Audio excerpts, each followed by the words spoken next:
Welcome to Morning Coffee. It must be Tuesday because I'm Jim Cuccinata and it's time for the Halo Health segment. Today we're talking to Dr. Alieta Eck, and we are going to talk about ways that we can help more people be served in healthcare. I guess the simplest way to talk about it. Welcome to the show, and thank you for being here. Thank you. Thank you for having me. So why don't we start with the real simple. Just tell us about yourself.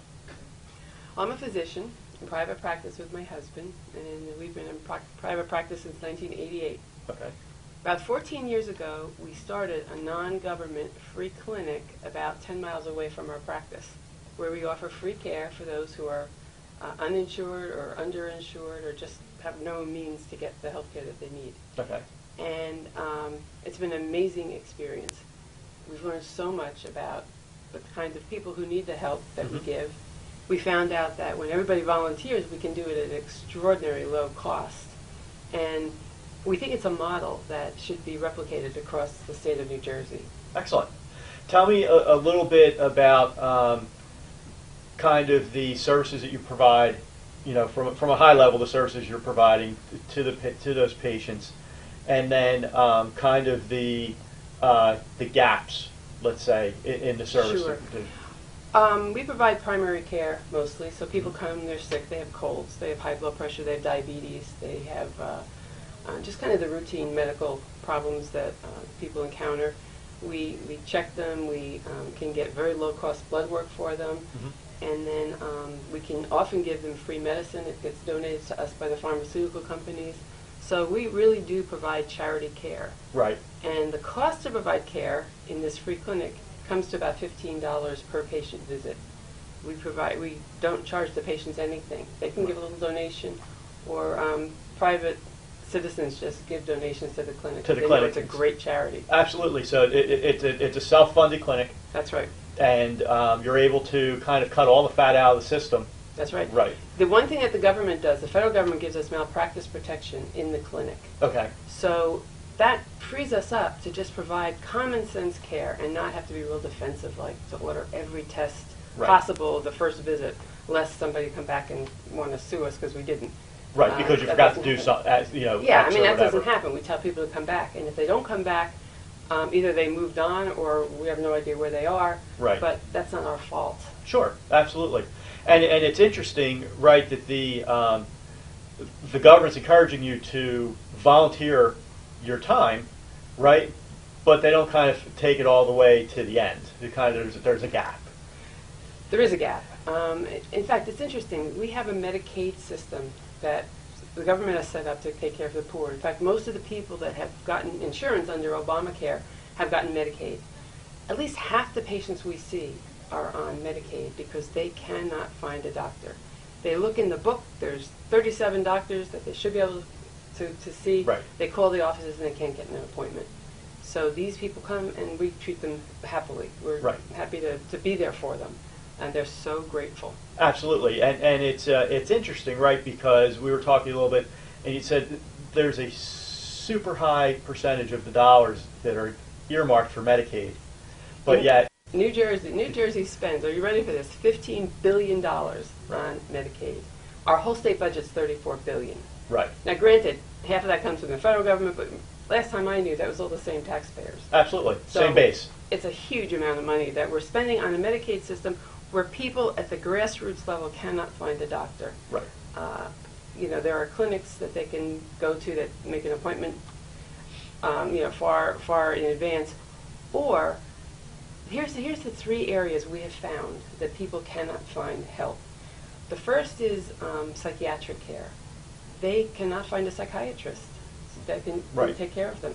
They'll come out of a institution where they were hospitalized. They'll have a prescription that might cost $400, but they can get that through Medicaid, but they can't find a doctor to write that prescription on the outside. And often those clinics will say, go to the Zarephath Health Center, they'll help. And so I'm not even a psychiatrist, but I have enough experience where I can monitor what they've been put on, and so I take care of them. So psychiatric is one. Pain control is another. Now, we have a huge opioid problem here in the state of New Jersey where people are addicted to pain medicines. But some of these people are in real bona fide pain, and they can't find a pain doctor to monitor them, to take care of it. Right. We try to help as much as we can and try to do a often they'll need surgery. They'll need some type of surgery, and we can't find a doctor to help them with the surgery. Right. So elective surgery is a major problem of people that are on Medicaid. They'll call a surgeon's office and they can't get an appointment. Sure. We don't take that. Right. It's very interesting because you want to offer complete care. Yes. Right. In order to offer complete care, that means that you need to find specialists that are also willing to donate some time, and that kind of becomes problematic as Often well. we'll pick up the phone. I mean, we have friends. We have a private practice. I go to the hospitals in my area, so I'll just call up my friend and say, hey, look, I got this patient with a gallbladder. Can you take it out? If a person goes to the hospital with abdominal pain, and it winds up being because of their gallbladder, if they don't have a fever and their liver function tests are not elevated, they don't get admitted. They say, go find a doctor to take out your gallbladder. They can't. They can't, right. And so I'll call and get a friend to do it, and he'll do it. And I say, the Zarephath Health Center can pay you. And often they just won't give us a bill. Right. But we'll do it. I mean, I would be willing to help pay, because we want people to get the care that they need. Well, right, and that's the whole goal. That's so right. when we come back after break, we're going to talk about exactly what that is, how your plan to help people get the help that they need, and how we can get maybe some people who are in the professional medical field who are watching us to pick up the phone and call you guys. Absolutely. Great. So we will be back to Morning Coffee right after this. Welcome back to Morning Coffee. I'm Jim Cuccinata, and today we're talking to Dr. Alieta Eck, and we're talking about ways for people who are on Medicaid or maybe underinsured on how they can get better help. And then we're talking about how Dr. Eck is working towards making her program kind of a statewide thing. So it's very exciting. Thank you. Yes. So we were talking about the services. You said that there were three major areas of service that are kind of gaps inside of your clinic now. We talked about behavioral health, mental health, and pain. That we try to fill in because the Medicaid system seems to fail patients in psychiatric care, in pain control, and in finding somebody to do elective surgery. Right. And then we were also saying that specialists in general tend to be difficult, right? We were talking about a patient who has knee issues, and to find somebody who's willing to do a scope, say, for free or for something like that's really difficult. And we were talking a little bit about you have a solution for that. Yes, we've introduced a bill S-239 in the New Jersey State Senate, and we have sponsors. The bills have been written up. We need to get it before the Senate Health Committee, and that's being held up for whatever reason. But the essence of our bill is that if a doctor donates 4 hours a week in or through a non-government free clinic, such as ours, we would like the state to simply protect that doctor with medical malpractice protection in their private practice. Okay. The federal government already covers us for what we do in the free clinic, so that's good.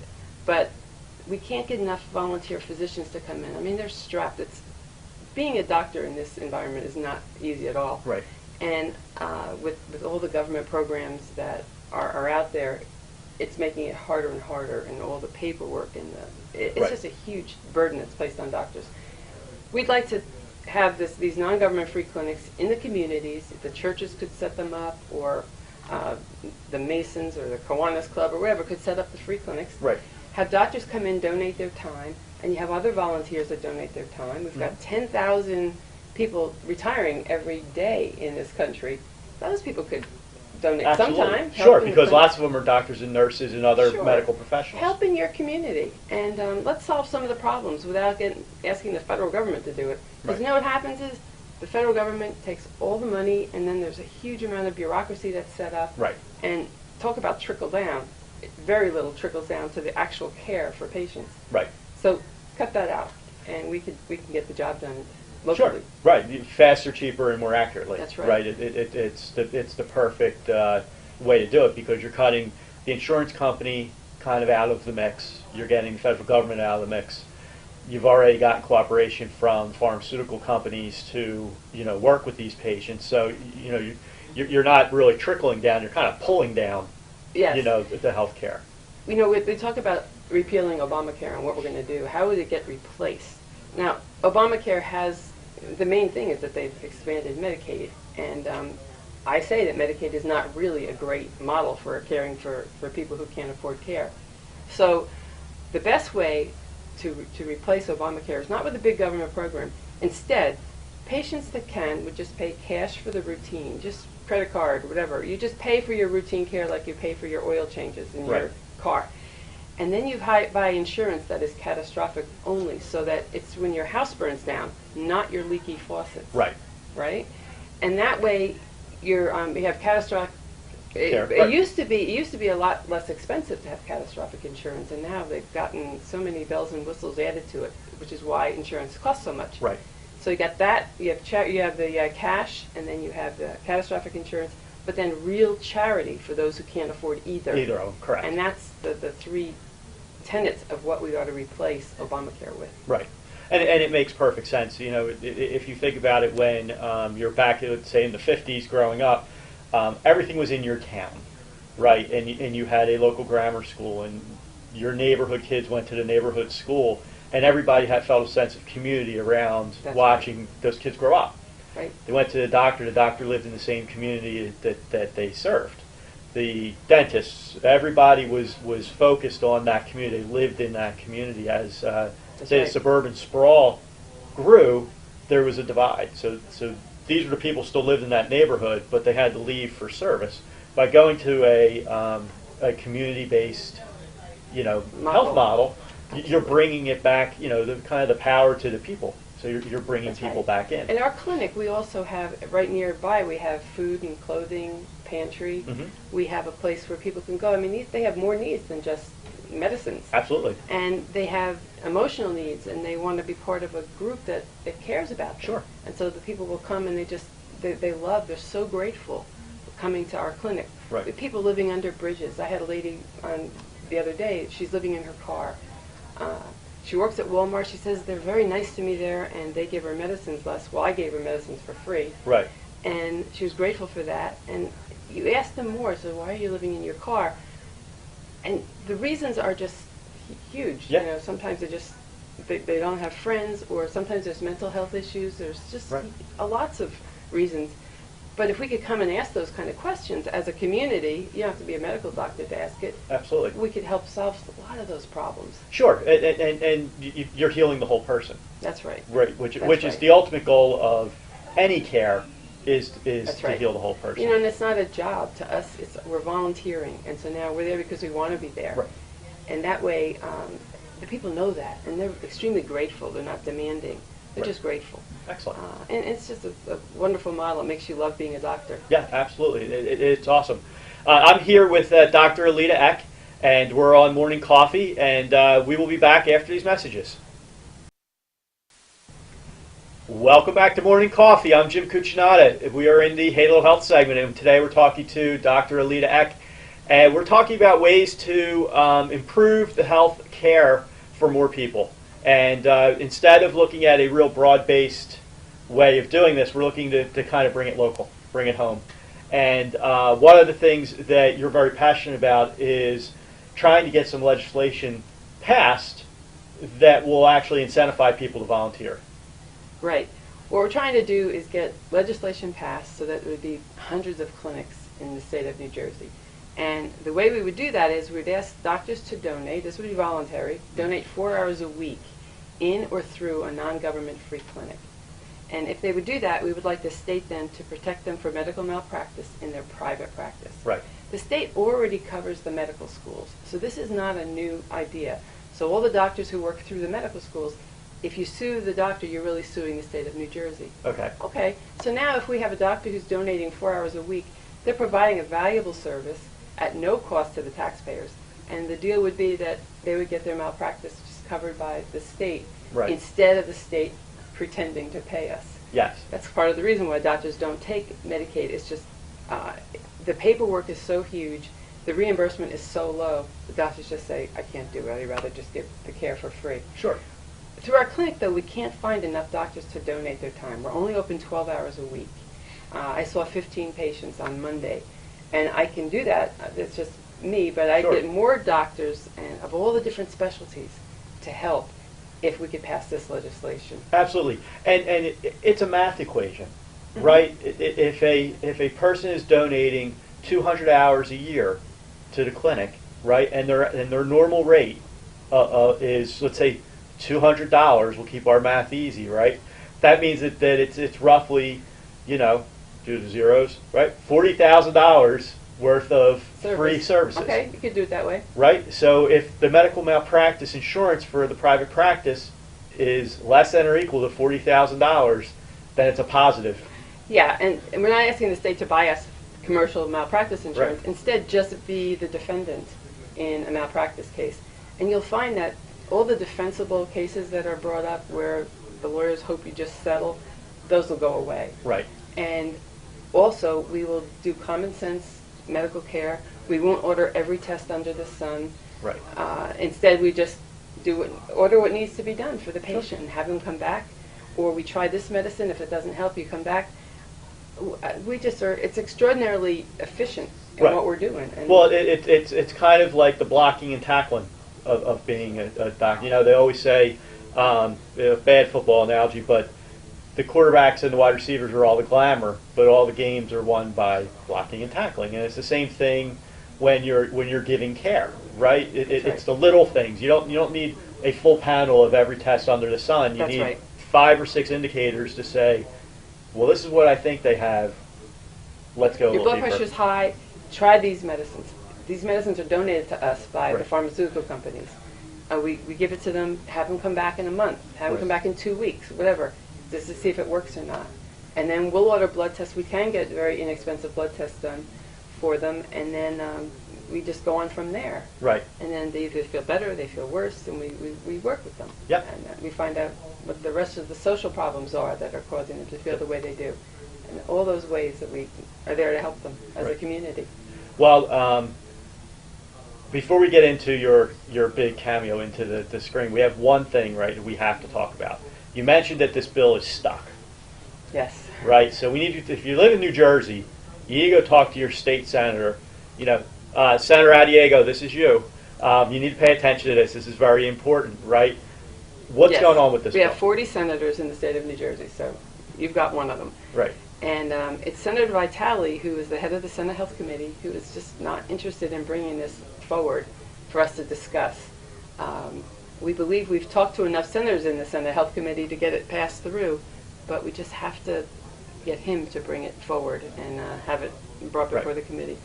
Sure. And the message, right? I mean, we know that the government is really, really efficient, and they never have any debates about things that waste people's time, right? So hiding something like this is kind of, aggravating, because even if it doesn't ultimately get passed, it deserves to stay in the sun, right? Any way you can help people and help them, again, for $15 Per patient per visit. patient Yeah. visit, where if you go mainstream, you walk in the door and it costs you $25 to walk in the door, and that's before the doctors get their reimbursement. You're doing everything for 15. Or more. Right. Or the federally qualified health centers in the state of New Jersey.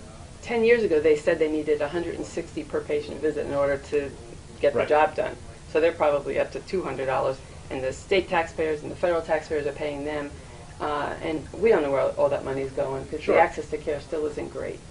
So let's have lots of clinics. Let's have the doctors volunteer. Right. Let's have the doctors be heroes again.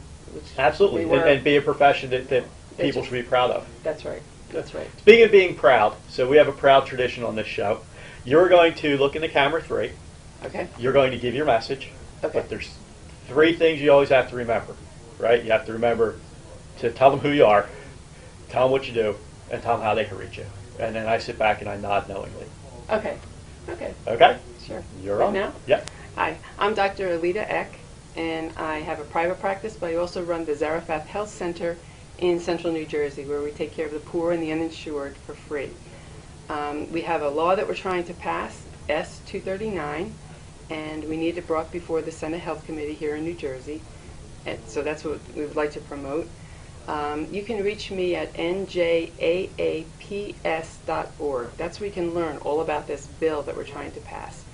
And also the Zarephath Health Center, zhcenter.org, or you can find it on Facebook.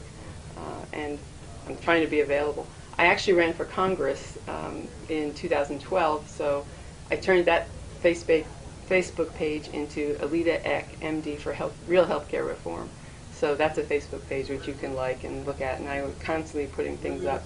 So I think we do have solutions that are common sense that will really make a tremendous difference in healthcare in the country, but especially the state of New Jersey. That was awesome. Good job. Good. I'm Jim Cuccinata. I was here with Dr. Alieta Eck. We talked about ways to improve our healthcare system. Please get off your sofa and contact people to help this go. This seems like a really good thing. And I will be back next week, and Morning Coffee will be back after these messages.